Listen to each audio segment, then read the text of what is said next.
ओम श्री परमात्मने नमः। ओम श्री गुरुभ्यो नमः। ओम श्री ऋषिभ्यो नमः। सर्वेभ्यो नमः।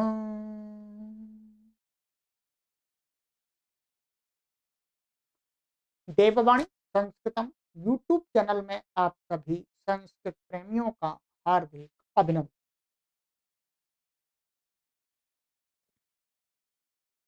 मित्रों,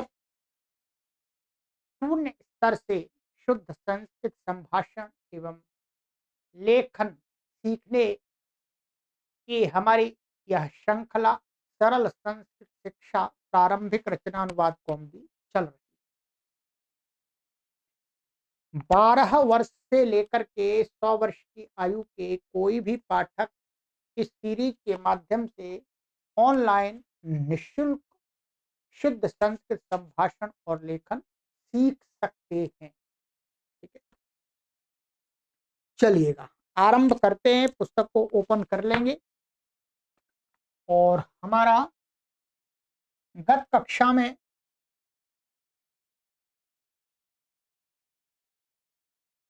हमने आपको, ये हमारी कक्षा संख्या है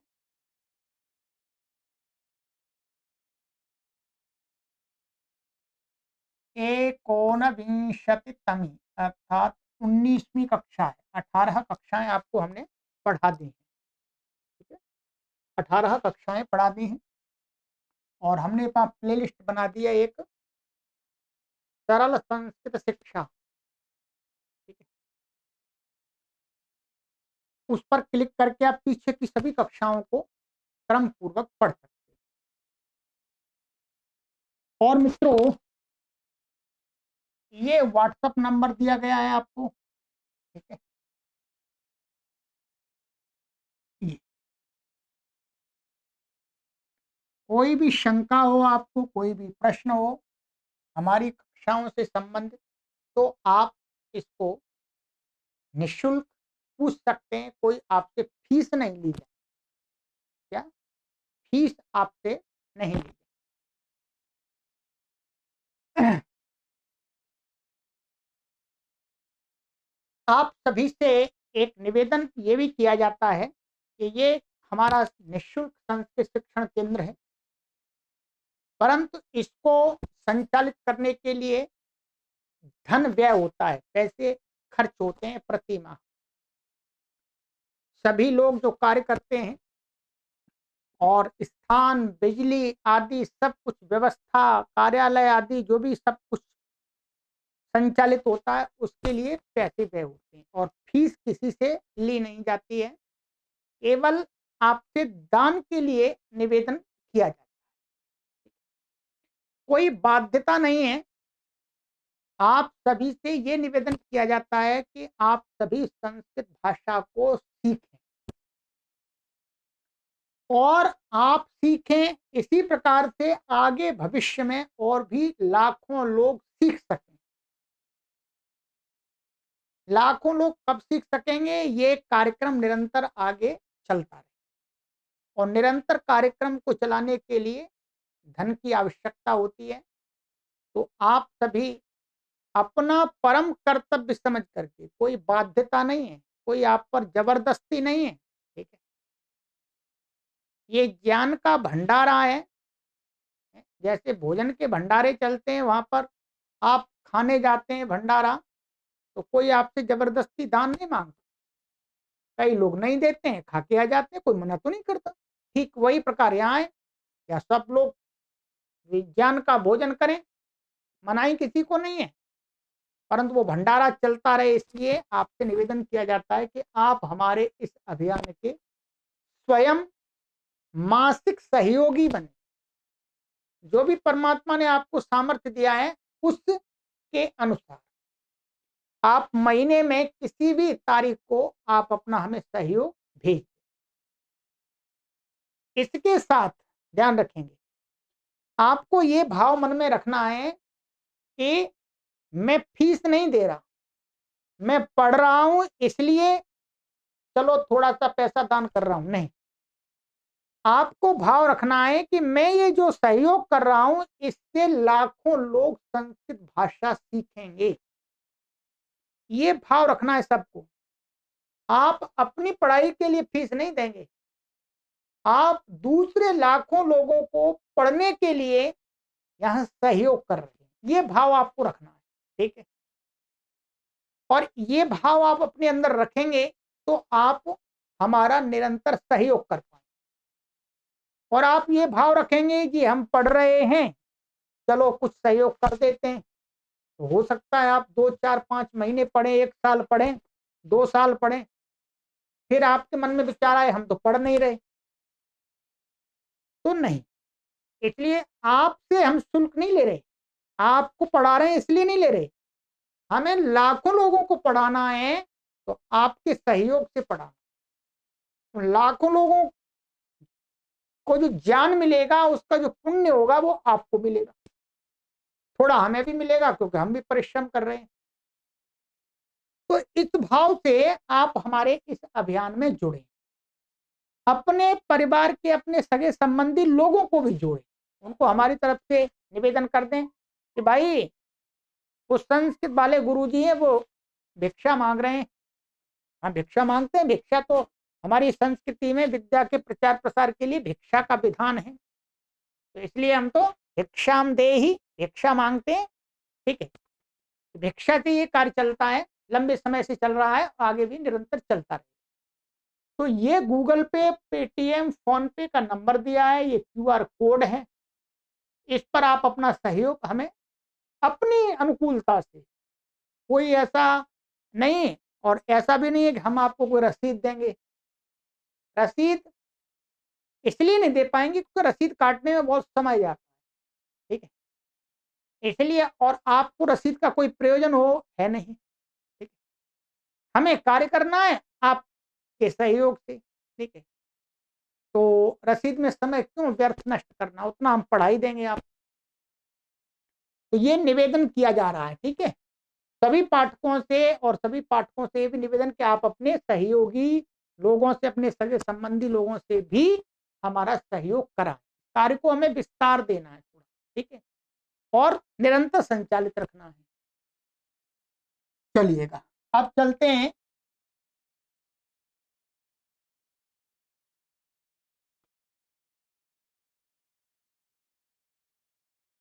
गत कक्षा में मैंने आपको ये 8वां अभ्यास पढ़ाया था। ठीक है, इसका शब्द आपको शब्दकोश पढ़ाया था, धातुओं के रूप मैंने आपको उच्चारण कराए थे, और ये यहां तक करा दिया था, विधिलिंग तक करा दिया था। ठीक है, आज इसके नियम पढ़ने। क्या पढ़ने हैं? नियम।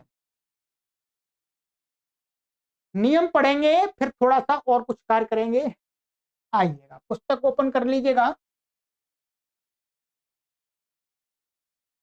ये स्टार के नियम है तीनों, ध्यान रखेंगे, ये भी है, ये भी है। अभी तक मैंने आपको 7 अभ्यास पढ़ा दिए। 7 अभ्यास में हमने प्रथमा विभक्ति कहाँ कहाँ होती है, द्वितीय विभक्ति कहाँ कहाँ होती है, ये सीखा। प्रथमा विभक्ति कहाँ होती है, द्वितीय कहाँ होती है, ये सीखा। अब तृतीय विभक्ति, सभी विभक्तियों का सीखना है। संबोधन का भी सीख लिया है, संबोधन भी आ गई। ठीक है, अब तृतीय विभक्ति कहाँ होती है, तृतीय विभक्ति के शब्दों का प्रयोग हमें कहाँ करना चाहिए, ये आज के इस नियम में जाने। नियम 14 चतुर्दश। कर्तृकर्णयोस् तृतीया। कर्तृकर्णयोस् तृतीया ये क्या है? पाणिनीय जो व्याकरण है, महर्षि पाणिनि का व्याकरण का जो ग्रंथ है, उसका ये सूत्र है। सूत्र है ये। आप आगे पढ़ना चाहें तो पढ़ सकेंगे, अभी तो पहले सामान्य संस्कृत सीखनी है। ये सूत्र का अर्थ जो है वो कहते हैं कि एक तो कर्ण कारक में तृतीया होती है, इसमें होती है कर्ण कारक। कर्ण कारक क्या होता है? कर्ण कारक, कर्ण किसको कहते हैं? साधन को कहते हैं। किसी भी क्रिया को करने के लिए जो उसका कर्ता होता है क्रिया का, वो जिन साधनों का क्रिया को करने के लिए सहयोग लेता है, वो यहां पर कर्ण कहे जा रहे हैं। कारण माने साधन, ठीक है। कर्ण माने, कर्ण का अर्थ साधन। जैसे मैं ये लिख रहा हूं, क्या है? ये लिख रहा हूं, ध्यान रखेंगे। अब आप ये लिखना क्रिया का कर्ता कौन हूं? मैं। और लिखना है क्रिया, परंतु लिखना क्रिया मैं किसके माध्यम से कर पा रहा हूं? अभी ये माध्यम, ये क्या है? लिखना क्रिया का ये साधन हो गया। ये नहीं होगा तो कैसे लिखूंगा? कुछ न कुछ तो लेना पड़ेगा। तो इसलिए ये क्या हो गया? लिखना क्रिया का कारण हो गया। अब इसको कहने वाला जो शब्द होगा, उस शब्द में तृतीया विभक्ति लगानी होगी। जब मैं वाक्य बनाऊंगा कि मैं लिखता हूं अथवा वह लिखता है, मैं लेखनी से लिखता हूं, बस यही कारण है। यही इसको साधन भी बोलते हैं, ठीक है, कहते हैं। एक तो यहां पर तृतीया होगी, आपको अनुवादों में सिखाई जाएगी। और कर्मवाच्य या भाववाच्य में कर्ता में होगी। ये आपको अभी समझ में थोड़ा कम होगा। वैसे आप ने सभी ने इंग्लिश की ग्रामर तो पढ़ी होगी। इंग्लिश में क्या होता है? एक एक्टिव वॉइस होते हैं, एक पैसिव वॉइस होते हैं और एक इम्पर्सनल वॉइस होते हैं। उसी को हिंदी में भी ऐसे कहते हैं, कर्तृवाच्य, कर्मवाच्य, भाववाच्य। जो हम अभी तक सीख रहे हैं, कर्ता में प्रथमा होती है। ये कौन से वाच्य होते हैं? ये होते हैं एक्टिव वॉइस, कर्तृवाच्य। इसके अलावा कर्मवाच्य और भाववाच्य भी होते हैं, जिनका हम अपने बोलचाल में, लेखन में प्रयोग करते हैं। जैसे वह जाता है और उसके द्वारा जाया जाता है। दोनों की बात, दोनों का सार तो वही है, पर तो कहने के तरीके अलग हैं। उसके द्वारा गांव को जाया जाता है और वह गांव को जाता है। तो कहते हैं जो कर्ण कारक होता है कर्तृवाच्य में, माने कर्तृवाच्य में, कर्मवाच्य में या भाववाच्य में, जो भी है, किसी भी वाच्य में जो कर्ण कारक होगा उसमें तो तृतीया होती ही है। इसके अतिरिक्त जो कर्मवाच्य, पैसिव वॉइस, इसमें कर्म की प्रधानता होती है। और कर्म माने ये वाला कर्म नहीं, लौकिक कर्म नहीं। और भाववाच्य, जो भाववाच्य माने इम्पर्सनल वॉइस होते हैं, उनके कर्ता में भी तृतीया होती है। क्या होती है? तृतीया कर्ता में। कर्तृवाच्य के कर्ता में तो प्रथमा होती है, परंतु कर्मवाच्य, भाववाच्य के कर्ता में तृतीया होती है। तृतीया कहां कहां हो गई ये बता रहे। तृतीया एक तो हो गई, कोई भी वाच्यो यदि उसका जो कर्ण है, उस कर्ण को कहने वाले शब्द में तृतीय व्यक्ति का प्रयोग करेंगे। इसके अलावा कर्ता में भी तृतीया होती है, परंतु कर्ता में हर जगह नहीं होती है। जो भाव, कर्मवाच्य और भाववाच्य के कर्ता होते हैं, उनमें होती है, ठीक है।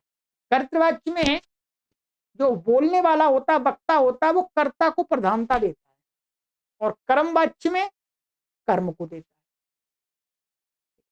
जैसे वह गांव को जाता है, तो जो मैं हूं ये गांव, वह को प्रधानता दे रहा हूं। उसके द्वारा गांव को जाया जाता है, तो यह गांव को प्रधानता दी जा रही है, इसलिए कर्मवाच्य। तो ये संस्कृत में भी पूरी तरह से है। अब यहां पर उदाहरण आप देखेंगे, जैसे कंदुकेन क्रीडति, क्रीडति माने कोई खेलता है, माने ऐसा कर सकते हैं यहां पर बालः, बालः कंदुकेन क्रीडति, बालक गेंद से खेलता, बालक हो गया कर्ता और क्रीडति हो गई क्रिया। अब खेलना क्रिया किससे, खेलना क्रिया के लिए बालक को क्या चाहिए, यहां पर गेंद चाहिए, क्योंकि गेंद का खेल खेल रहा है, गेंद नहीं होगी तो गेंद का खेल नहीं खिलेगा, तो इसलिए कंदुक, कंदुक बन गया, तो कंदुक के ना ये करण बन गया क्रीडति क्रिया का, इसलिए इसमें तृतीया हो गई है, ध्यान रखिए। इसी प्रकार से अनेक उदाहरण आपको मिलेंगे। और ऐसे दंडे न गच्छति, कोई बूढ़ा व्यक्ति है तो डंडे न माने वो जाना क्रिया डंडा के सहारे से करता है, वो कर चल नहीं सकता, तो दंडे न गच्छति में डंडे के सहारे से गमन क्रिया को करता है। गमन जाने की क्रिया का साधन क्या है, डंडा। अब ये वाला जो वाक्य दिया है रामेण भोजनम खादितम, ये क्या है, ये कर्म वाच्य, ध्यान रखिए ये क्या है, कर्म वाच्य। ये आगे आपको सिखाया जाएगा, अभी आप इस पर घबराए नहीं, अभी केवल ये तो उदाहरण दे रहे हैं, तृतीया है इसलिए। यहां पर ये रामेण भोजनम खादितम का अर्थ है राम ने भोजन खाया, इसमें कर्ता कौन है, राम, परंतु ये क्या है, ये कर्म वाच्य, ये क्या है, ये कर्म वाच्य, ध्यान रखेंगे। कर्म वाच्य होने के कारण से कर्म का जो कर्ता होता है कर्म वाच्य में, इसमें तृतीया हो गई है। और ये जो भोजनम, ये प्रथमा विभक्ति है, तो कर्म वाच्य होता है उसमें के कर्म में द्वितीय नहीं होती, उसमें प्रथमा होती है। भोजनम ये नपुंसकलिंग शब्द है, इसलिए गृहम के समान। और ये क्रियाएं, ये क्रिया अभी आपको पता नहीं होगा प्राय करके, ये आगे सीखेंगे। ये भूतकाल की क्रिया है, खाया, तो ऐसे ही इसी प्रकार से ये तो कर्मवाच्य का हो गया, भाववाच्य का दिखाया नहीं, भाववाच्य का मैं बताऊं, जैसे रामेण हसितम, ठीक है, राम के द्वारा हंसा गया, तो हंसना ये इसमें कर्म तो नहीं है, ठीक है, तो ये राम में तृतीया हो गई, करता है ये, रामेण हसितम, राम के द्वारा हंसा गया, ध्यान रखिए, ठीक है। तो इतना आपको यहां पर समझना है कि तृतीया विभक्ति कहां कहां होती है। एक तो कोई भी वाक्य किसी भी प्रकार का उसका जो करण होता है उसमें होती है। दूसरा, जो कर्मवाच्य का कर्ता होता है उसमें होती है। तीसरा, जो भाववाच्य का कर्ता होता है उसमें होती है, ठीक है।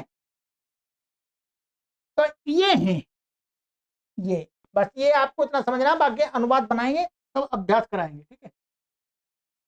अब है आगे, और कहां होती है, नियम है 15वां, सहयुक्ते प्रधाने, सहयुक्ते प्रधाने, ये सूत्र है, इसका अर्थ है कि सह, सार्धम, साकम, समम,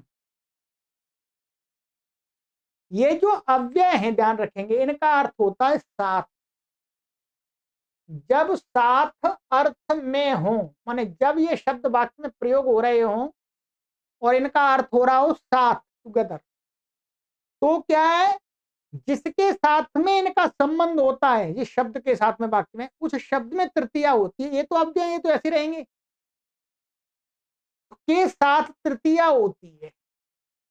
जैसे पिता के साथ घर जाता है, तो पिता के साथ, देखिए, जनकेन सह, अथवा सार्धम अथवा साकम अथवा समम, कोई भी इनमें से एक प्रयोग कर लेंगे।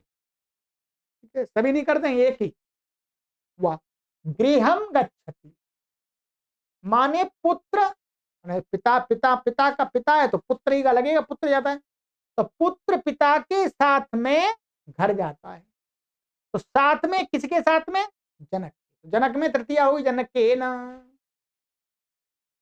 कर्ता यहाँ साइलेंट है, आप यहाँ जोड़ सकते हैं पुत्र जनकेन सह गृहम गच्छ। ये क्या है? ये कर्ण कारक नहीं है, ये साधन नहीं क्रिया का है, ये जाना क्रिया का कोई साधन नहीं है जाना क्रिया। ये इन सह अर्थ में भी तृतीया होती है, जिसके साथ कुछ किया जाता है तो उसमें भी तृतीया करते हैं। ठीक है,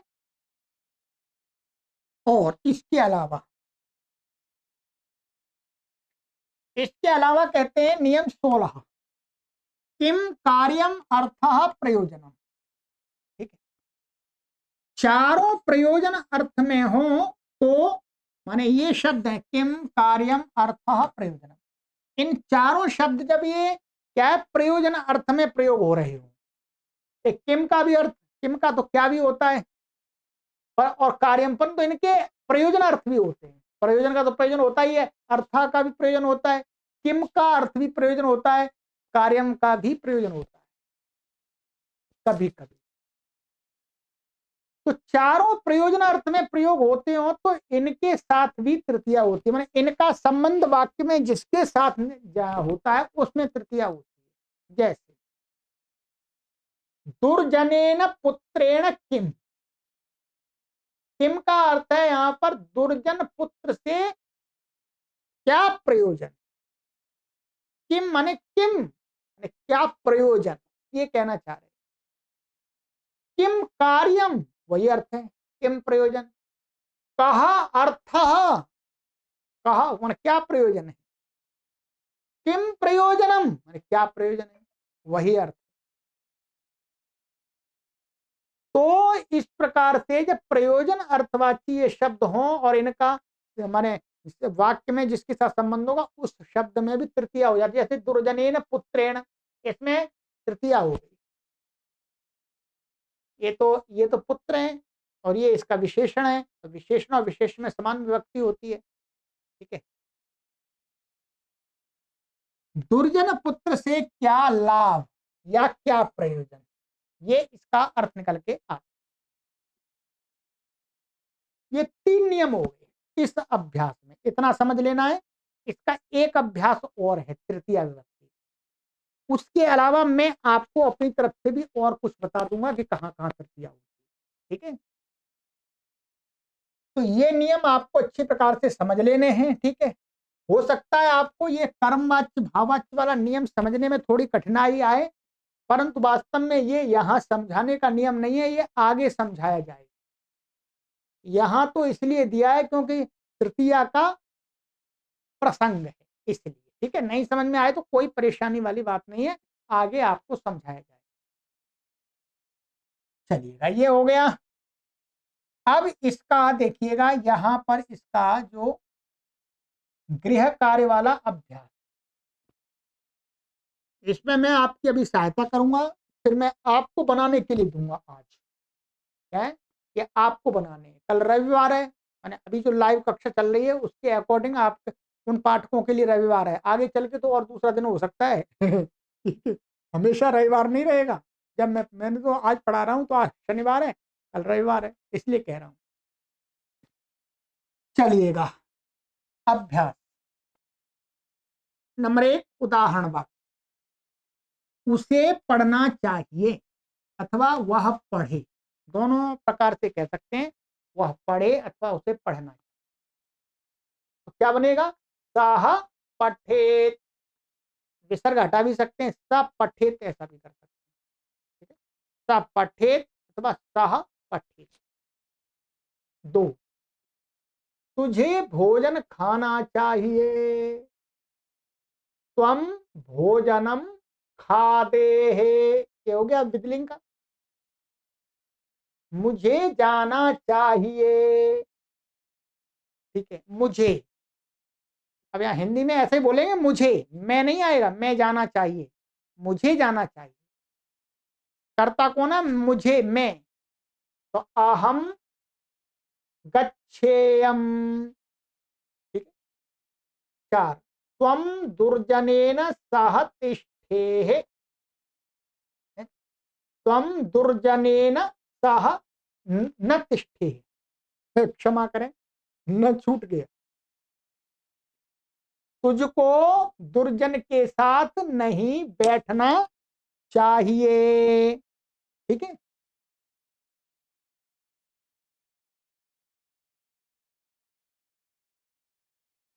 5, वह सह दंडेन क्रीडेत। अब हिंदी आप लगाओ उसका, चलो कभी कमेंट करो। कमेंट क्यों नहीं करते आप लोग? सह दंडेन क्रीडेत क्या होगा अर्थ? वह, उसे डंडे से खेलना चाहिए, अथवा वह डंडे से खेले, दोनों अर्थ होते। यतिना सह कवि तिष्ठति। यति के साथ में, सा के साथ में तृतीया होगी यतिना, हरि के समान हरिणा यतिना। कवि, कवि बैठता है। 7, दुर्जनेन को अर्थ, किम प्रयोजनम, किम कार्यम, किम प्रयोजनम, तीनों का एक ही अर्थ है। दुर्जन से क्या लाभ, क्या प्रयोजन, ये दिखा दिया। चाहे आप ऐसा कर सकते हैं, चाहे ऐसा कर सकते हैं, चाहे ऐसा कर सकते हैं, इनमें से कोई एक प्रयोग कर सकते हैं। ठीक है।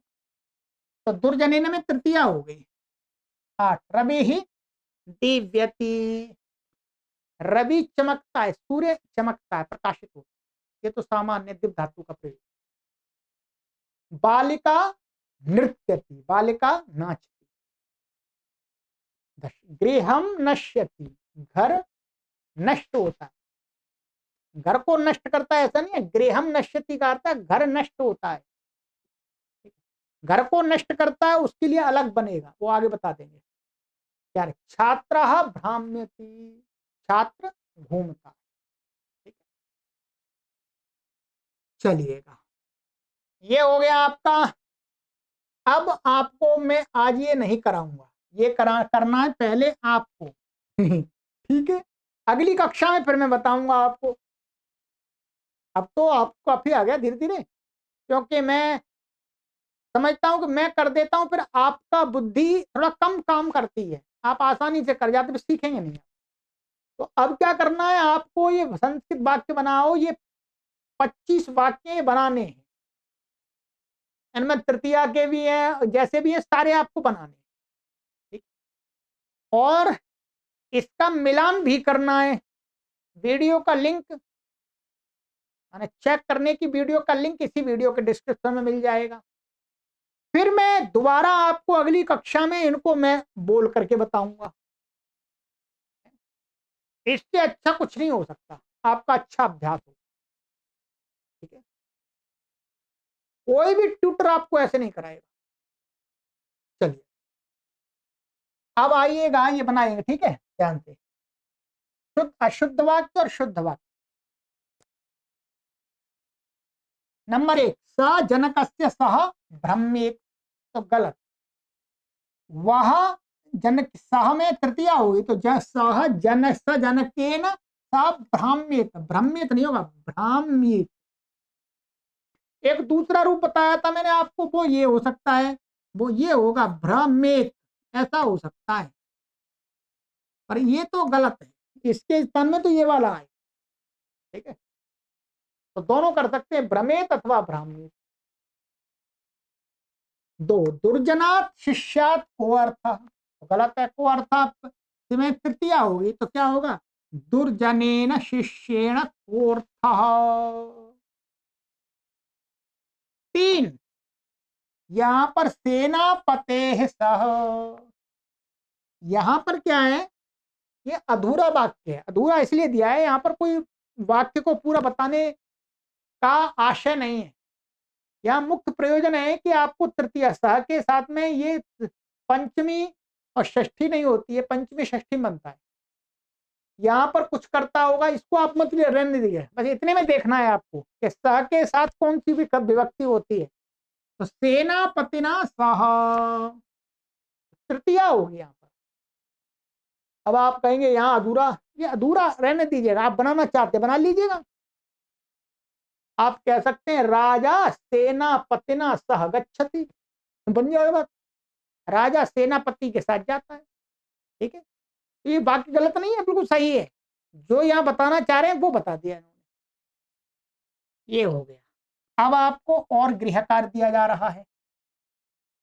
4 अभ्यास क नंबर 2 में क ख ग को बहुवचन में बदलो। ध्यान रखेंगे, यहां पर ये वाक्य दिए क ख, ये ख और ये ग, 18 वाक्य। इनको क्या करना है, ये यहाँ पर एक वचन में है, आपको बहुवचन में करने, प्लूरल में करने। ठीक है, ये करना है पहले, फिर बहुवचन में करने। और ख 2 क ख ग को लोट और लंग में बदलो। यहां पर सभी ये विधिलिंग में है, इनको ऐसे के ऐसे ही आपको लोट में और लंग में बदलने हैं। इसमें लोट में और लंग में ये कार्य 18 वाक्य बनेंगे आपके। ठीक है, बस इतना ही कार्य करना है मुख्य रूप से, फिर इसका मिलान भी कर लेना वीडियो से। इन शब्दों के पूरे रूप लिखो। ये तो आपने अभ्यास कराई दिया था, तो लिखने की आवश्यकता नहीं। ठीक है, घ इन धातुओं के विधिलिंग के रूप लिखो, तो इनका भी मैंने उच्चारण करा दिया था सबका। लिख सकते हैं तो लिख लीजिएगा, यदि समय नहीं है तो छोड़ दीजिएगा, अभ्यास अवश्य कर लीजिएगा। नंबर 5 वाक्य बनाओ। यहां पर ये शब्द दिए कंदुकेन साहा सार्धम, तो ये वाक्य आपको अपने अनुसार बनाने, नियम जो हमने पढ़े, और स्वयं ही मिलान करना है। इनका मिलान नहीं करा सकते, सबके भिन्न भिन्न हो सकते। ठीक है, अंतिम कार्य है इसमें, रिक्त स्थान भरो। आपको खाली स्थान भरना है। ठीक है जी, खाली स्थान किसका भरना, विधिलिंग के रूपों से भरना है। या धातु दी है जैसे पट, पट का विधिलिंग का करना है यहाँ पर वाक्य के अनुसार, इसका मिलान भी कराया जाएगा आपका। ठीक है, तो ये हो, ये कर लीजिएगा। ठीक है, ये पट धातु है, ये लिख धातु है, ये गम धातु है, ये दृष्ट धातु है, नृत धातु है। आपसे निवेदन किया जाता है कि आप जो भी अपना होमवर्क कर रहे हैं, कॉपी पर कर रहे हैं, तो संस्कृत भाषा के प्रचार प्रसार के लिए एक देववाणी संस्कृतम ई गुरुकुलम फेसबुक ग्रुप है, जिसमें लगभग अभी हमारे पास में 1,56,000 सदस्य हैं उसके अंदर। तो आप अपना जो होमवर्क है मिलान करके उस ग्रुप में शेयर करें, हम आपके पोस्ट को अप्रूव करेंगे। इसके 2 कार्य होंगे। सबसे पहला कार्य तो आपको उत्साह मिलेगा कि देखो मैंने जो संस्कृत सीखी, लिखा, उसको हजारों की संख्या में लोग देख रहे हैं। पहला आपका उत्साह बढ़। दूसरा कार्य ये होगा कि आपके सीखने की संस्कृत को देख करके, आपकी पोस्ट को देख करके दूसरे लोग संस्कृत सीखने के लिए उत्साहित होंगे, सीखेंगे। साथ में हो सके तो ये भी कर दीजिएगा, जो ये सीरीज की प्लेलिस्ट है उस प्लेलिस्ट को कॉपी करके उस पोस्ट के साथ शेयर कर दीजिएगा कि यदि कोई भी संस्कृत सीखना चाहता है तो इस लिंक पर क्लिक करके संस्कृत सीखें, तो और उनको सरलता हो जाएगी। और एक प्रयोजन ये सिद्ध हो जाएगा कि हमने वो इतना बड़ा समूह बनाया है, उसमें लाखों लोग जोड़े हैं, इसके लिए संस्कृत माता के व्यापक प्रचार प्रसार के लिए, तो वो पूरा होगा। ठीक है, और आपकी पोस्ट को देख करके हमारा मन भी प्रसन्न होगा, हमारा चित्त भी प्रसन्न होगा। देखो हमारे पाठक वृंदों ने कितनी अच्छा लिख करके यहाँ पर शेयर किया है। तो कुल मिलाकर के सब जगह लाभ हो रहा है। ठीक है, यदि आपके पोस्ट को वहां अप्रूवल नहीं मिलता है तो आप हमें व्हाट्सएप पर मैसेज अवश्य कर दें कि गुरुजी आप हमारी पोस्ट को अप्रूवल करा दीजिएगा। कभी कभी रह जाता है, दिख नहीं पाता। ठीक है, वहां तो परंतु आप ऐसा करेंगे तो मैं अवश्य अप्रूव दूंगा। ठीक है, चलिएगा, तो आज इतना ही करेंगे। आपके लिए गृह कार्य मैंने अधिक दे दिया है। ठीक है, चलिए आप सीखेंगे। आपको ये कोर्स पढ़ लेना है, इसके बाद इसका जो दूसरा भाग है वो भी पढ़ना है। आपके लिए रेडी है, वो पूरे पहले से रेडी है। ठीक है, पहले से रेडी है, परंतु पहले आप ये पढ़े, रुकना नहीं है। अब आपको हमने चढ़ा लिया, अपने साथ में ले लिया, संस्कृत का विद्वान और आपको विदुषी बना देंगे आप, शोभना। चलिए आगे चलते हैं। अब आगे के अभ्यास में मिलेंगे, और उससे पहले वीडियो में लिंक मैं प्रत्येक जिसमें कहता हूं उसमें उत्तर पत्रिका की वीडियो का लिंक शेयर करता हूं। उसमें ये भी लिखता हूं कि आपको इतने समय से लेकर के इतने समय की वीडियो से गृह कार्य का मिलान करना है, तो वो भी अवश्य देखा करें। ठीक है, तो चलिएगा, सर्वेभ्यो नमः।